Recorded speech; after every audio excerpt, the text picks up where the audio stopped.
मनीष एक auto rickshaw चलाता था। जब वो 15 साल का था तब उसके पिता का देहांत हो गया। इसी कारण मनीष को ही घर की जिम्मेदारी उठानी पड़ी और कॉलेज की पढ़ाई छोड़कर पिता की ऑटो चलाने का काम मनीष ने संभाल लिया। मनीष की बड़ी बहन सुलेखा की शादी में जो उसके पिता ने कर्जा लिया था उसे उतारने के लिए मनीष ने अपना घर भी बेच दिया और माँ के साथ किराए के घर में रहने लगा। मनीष की बड़ी बहन अपने ससुराल में खुश है। इस बात की उसे बहुत तसल्ली है।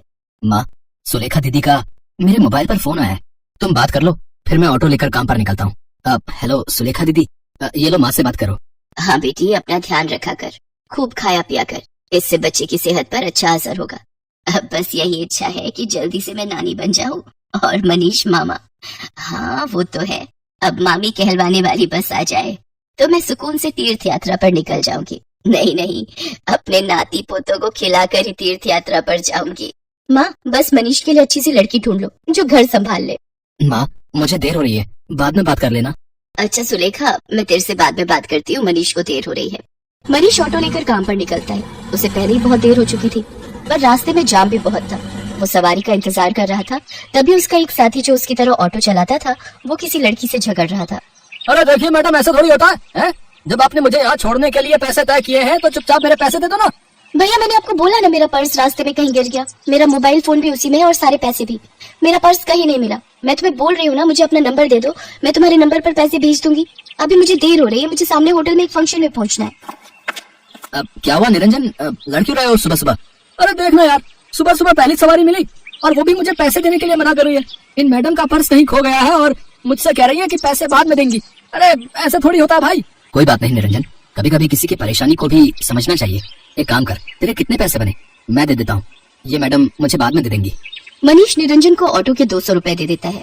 थैंक यू सो मच, मेरा नाम अर्चना है, आप मुझे अपना नंबर दे दो, मैं आपके नंबर पर ऑनलाइन पेमेंट भेज दूंगी। बाकी अगर मुझे देर ना होती तो मैं आपको अभी पैसे दे देती। अब कोई बात नहीं मैम, ये लीजिए मेरा नंबर। अर्चना नाम की वो लड़की मनीष का मोबाइल नंबर ले लेती है और अगले दिन मनीष के मोबाइल पर पैसे ट्रांसफर कर देती है। आपके पैसे मैंने अकाउंट में भेज दिए हैं, आप चेक कर लीजिए और कल के लिए एक बार फिर से थैंक यू, आपने अनजान होकर भी मेरी मदद की। अर्चना और मनीष बात करने लगते हैं। अर्चना को मनीष से बात करना बहुत अच्छा लग रहा था। उसके बाद एक दो बार अर्चना की मुलाकात मार्केट में मनीष से हो ही जाती है। धीरे धीरे दोनों दोस्त बन जाते हैं। मनीष को पता चलता है कि अर्चना एक बहुत ही अमीर खानदान की लड़की है तो वो उसे समझाता है। अर्चना, तुम बहुत ही अमीर खानदान की लड़की हो, तुम में और मेरे में जमीन आसमान का फर्क है। मैं एक मामूली ऑटो रिक्शा चलाने वाला गरीब लड़का हूँ। तुम्हारा और मेरा यूँ दोस्ती रखना ठीक नहीं है, प्लीज तुम मुझसे मत मिलो। तुम ना मिलने की बात कर रहे हो और आज तो मैं तुम्हें अपने प्यार का इजहार करने आई थी। मैं तुम्हें बहुत पसंद करती हूँ मनीष, मैं अपनी आगे आने वाली पूरी लाइफ तुम्हारे साथ मिलकर जीना चाहती हूँ। कहते कहते अर्चना फूट फूट कर रोने लगती है और मनीष उसे गले लगा लेता है। अर्चना अपने मम्मी पापा से इस बारे में बात करती है और जबरदस्ती मनीष से शादी करने के लिए मना लेती है। इधर मनीष भी अपनी माँ और बहन से इस बारे में बात करता है और एक शुभ मुहूर्त में दोनों की शादी हो जाती है। अर्चना का स्वभाव बहुत अच्छा था, उसे इस बात से कोई फर्क नहीं पड़ता था कि उसकी ससुराल गरीब है, न ही उसने कभी इस बात की कोई शिकायत की। अर्चना, तुम मेरे साथ शादी करके खुश तो हो ना? हाँ मनीष, मैंने तुम्हें दिल से प्यार किया है, मैं तुम्हारे साथ बहुत खुश हूँ। माँ जी, सुलेखा दीदी सब मुझे कितना प्यार करते हैं, मुझे तो महसूस ही नहीं हुआ कि मैं अपना घर छोड़कर आई हूँ। तभी अर्चना की सास भी आ जाती है। जीती रहो बहू, हम बहुत भाग्यशाली हैं कि इस घर को तुम्हारे जैसी बहू मिली। अर्चना भाभी, ये देखो मैं आपके लिए नई साड़ी लाई हूँ, आज आप शाम को कीर्तन में यही पहनना।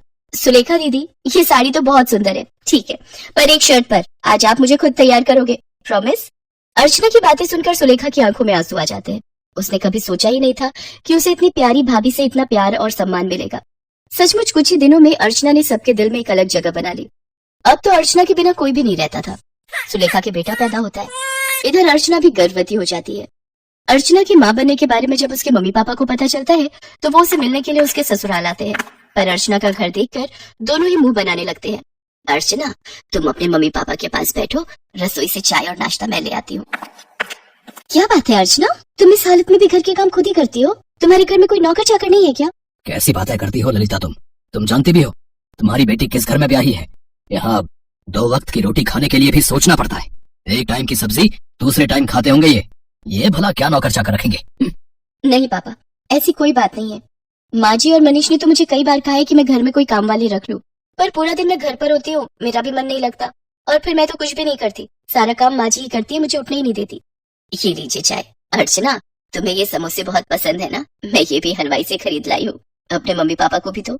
नहीं नहीं, मैं ऑयली फूड कम खाती हूँ। और अर्चना, तुम भी ये सब मत खाया करो, तुम्हें इस टाइम में जूस फ्रूट्स ये सब लेना चाहिए। बहन जी, आप तो समझदार हैं, ये समोसे वगैरह ये सब बहुत नुकसानदायक है।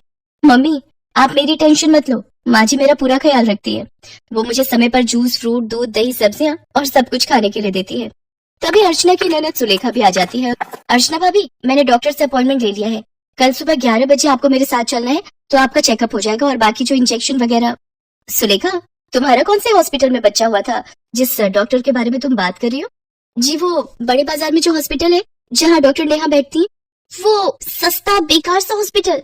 अर्चना, तुम उस हॉस्पिटल में चेकअप के लिए जाओगी? तुम्हारा दिमाग तो ठीक है। अर्चना, तुम एक मामूली से हॉस्पिटल में चेकअप के लिए जाओगी? तुम चिंता मत करो, इन लोगों के पास अगर तुम्हारे इलाज के लिए पैसे नहीं है तो क्या हुआ, मैं तुम्हारे लिए इस शहर के सबसे बड़े नामी हॉस्पिटल में आज ही बात कर लेता हूँ। और तुम अभी क्या भी अपना सामान पैक करो और हमारे साथ चलो। किसके घर? आपके घर पापा? मैं अभी अपना घर छोड़कर कहीं नहीं जा सकती। मुझे डॉक्टर नेहा, जो कि एक बहुत बड़ी और समझदार डॉक्टर है, उन्होंने सुलेखा दीदी की नॉर्मल डिलीवरी की है। उन्होंने मुझे पूरा रेस्ट करने के लिए बोला है। और शायद आपने ठीक से सुना नहीं, मुझे कल सुलेखा दीदी के साथ डॉक्टर के पास जाना है। आप थोड़ी देर और बैठेंगे या जा रहे हैं? क्योंकि अभी ना मनीष आने वाले हैं। वो शहर में एक नया रेस्टोरेंट खुला है, वहां पर मेरी फेवरेट आइसक्रीम मिलती है, तो आज मेरा वो खाने का प्लान है, तो हम सब डिनर के लिए जाने वाले हैं। अर्चना का ऐसा कोई प्लान नहीं था, ये उसकी सास और सुलेखा जानते थे।